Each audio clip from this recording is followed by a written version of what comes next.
Morning students, today we are going to start the chapter ratio. What is ratio? Ratio एक arithmetical expressions of relationship between two interdependent और related items के बीच में एक relationship को show कर रहा है।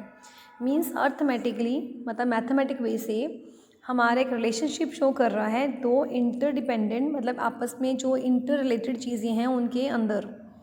मीन्स रेशो व्हेन कैलकुलेटेड मतलब अकाउंट्स के अंदर हम जो भी अकाउंटिंग इन्फॉर्मेशन हमें मिलती हैं उसके बेसिस पे हम कैलकुलेशंस करते हैं तो वो अकाउंटिंग रेशो कहलाती है। ठीक है, ये टू वेरिएबल्स के अंदर हम अर्थमेटिक रिलेशनशिप मेंटेन करते हैं।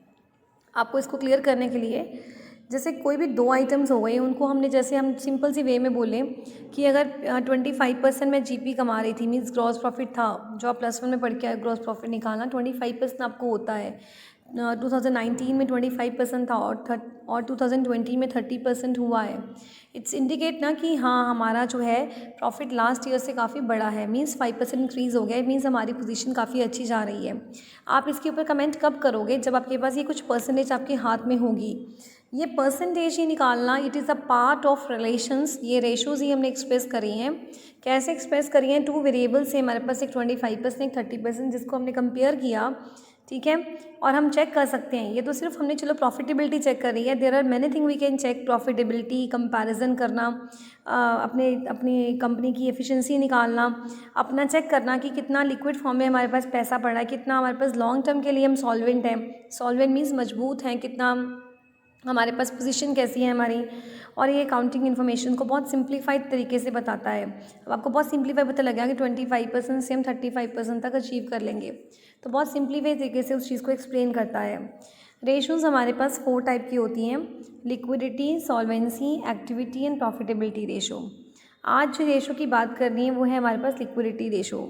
ये नाम में अपने आप में बताता है कि मेरे पास लिक्विड फॉर्म में कितना करंट वो पड़ा है, मतलब कितना पैसा पड़ा है कि मैं अपनी करंट ऑब्लिगेशंस को मीट कर सकती हूँ। मीन्स शॉर्ट टर्म लायबिलिटीज़ को कितना मीट कर सकती हूँ। तो लिक्विडिटी रेशोज़ निकालने के लिए हमारे पास दो फॉर्मूले हैं, current ratio and liquid ratio.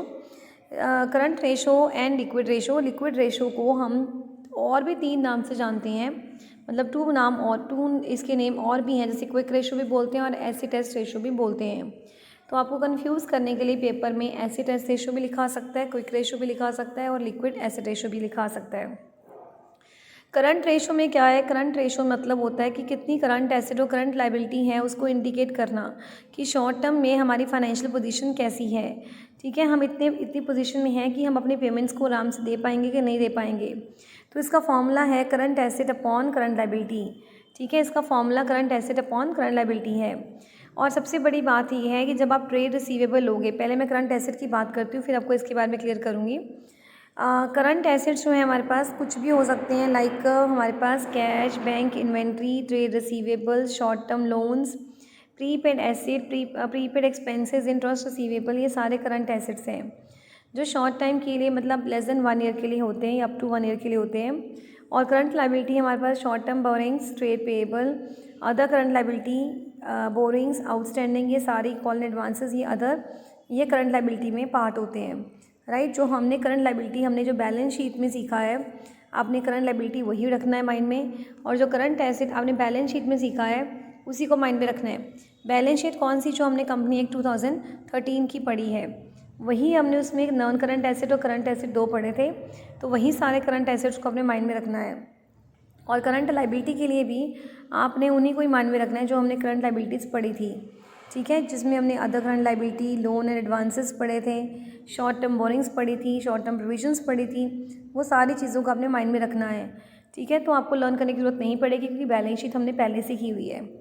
और इसके बाद हमारे पास है इसकी आइडल रेशो। क्या है आइडल रेशो? का मतलब होता है, देखो current asset upon current liabilities का फॉर्मूला है। अगर आपकी रेशो मतलब सपोज करो कि करंट एसेट 2 लाख के हैं और करंट लायबिलिटी 1 लाख की है, तो हम इसको ऐसे लिखेंगे 2:1। इसका मतलब ये है कि हमारे पास करंट लायबिलिटी अगर 1 है तो करंट एसेट उससे डबल है, तो इट इंडिकेट कि हमारी पोजीशन बहुत अच्छी है, हम अच्छी पोजीशन पे जा रहे हैं। राइट, तो आइडल रेशो जो है किसी कंपनी की भी वो 2:1 है। मीन्स करंट एसेट जो है वो ज़्यादा होने चाहिए, asset should be more than liability से होने चाहिए। नेक्स्ट पॉइंट आपके पास आता है, एक न्यूमेरिकल करेंगे हम इसके बेस पे। ये देखिए फर्स्ट न्यूमेरिकल आपका। अब आप इसमें से करंट एसेट ढूंढेंगे कौन सी करंट रेशो निकालनी है हमने। डेटर करंट एसिड है, प्रीपेड करंट एसिड है, कैश करंट एसिड है, short term investment current assets है। मशीन हमने लेना ही नहीं है, हमें ऐसे ही दिया हुआ है। उसके बाद इन्वेंट्री आपके पास करंट एसिड आते हैं। तो आपके पास टोटल 5 करंट एसिड हो गए। आप चेक कर सकते हो ये करंट एसिड्स को हमने सारा लिख लिया। ठीक है, जो जो मैंने बोला है हमने सारा यहाँ पे लिख लिया। अब हम करंट लायबिलिटी को देखेंगे। करंट लायबिलिटी में बिल पेएबल, क्रेडिटर्स, डिबेंचर्स तो लॉन्ग टर्म होते हैं, हम नहीं लेंगे। और टैक्स एक्सपेंस पेएबल हम बोलते हैं आउटस्टैंडिंग एक्सपेंसेस को, ये हम ले लेंगे। तो ये तीनों लोगे 20, 40 एंड 40। ये आपके पास आ गया ये। ठीक है, 20, 40 एंड 40। ये करके आपने रेशो निकाली है। आपकी रेशो आ गई है 2:1। ये देखिए, ठीक है, 2:1 आ गई है आपके पास। इट मीन्स कि हमारी पोजीशन जो है बहुत अच्छी चल रही है, हमारी कंपनी बहुत अच्छी, क्योंकि इसमें लायबिलिटी कम है और एसेट ज़्यादा है। अब इसको एक और क्वेश्चन में हम करते हैं। एक चीज़ और माइंड में रखोगे आप कि आपने जो इन्वेंट्री लेनी है, इन्वेंट्री हमारे पास 6 टाइप की होती है, जो हम पहले से ही पढ़ चुके हैं।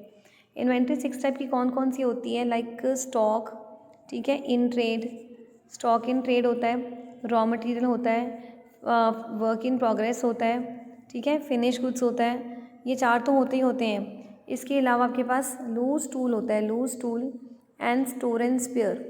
स्टोर एंड स्पेयर ये हमने जब इन्वेंट्री में, अगर हमें ये loose tool and store and spare की अमाउंट दे रखी है तो हमने इसको नहीं लेना।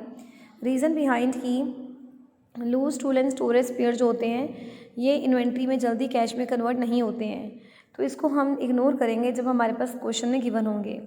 ठीक है, ऐसा क्वेश्चन हम कल एक बार करके दिखाऊंगी आपको मैं कौन सा है। नेक्स्ट आपके पास गिवन है।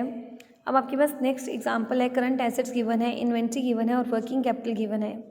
वर्किंग कैपिटल का फॉर्मूला है current asset minus current liability. ठीक है, आपके पास वर्किंग कैपिटल गिवन है 2,40,000 की, करंट एसेट गिवन है 4 लाख है। तो यहाँ से आपके पास क्या निकल आएगी? करंट लायबिलिटी निकल आएगी 1 लाख की, 1,60,000 की। Now you will apply the formula current asset upon current liability. Current asset question में ऑलरेडी गिवन थे। ठीक है, करंट एसेट कितने थे क्वेश्चन के अंदर? देखो 4 लाख है, और करंट लायबिलिटी मैंने अभी निकाली है 1,60,000 की। तो हमारे पास आंसर आ गया 2.5:1। होपफुली आपको क्लियर हुआ होगा। कल इसकी और न्यूमेरिकल्स करेंगे।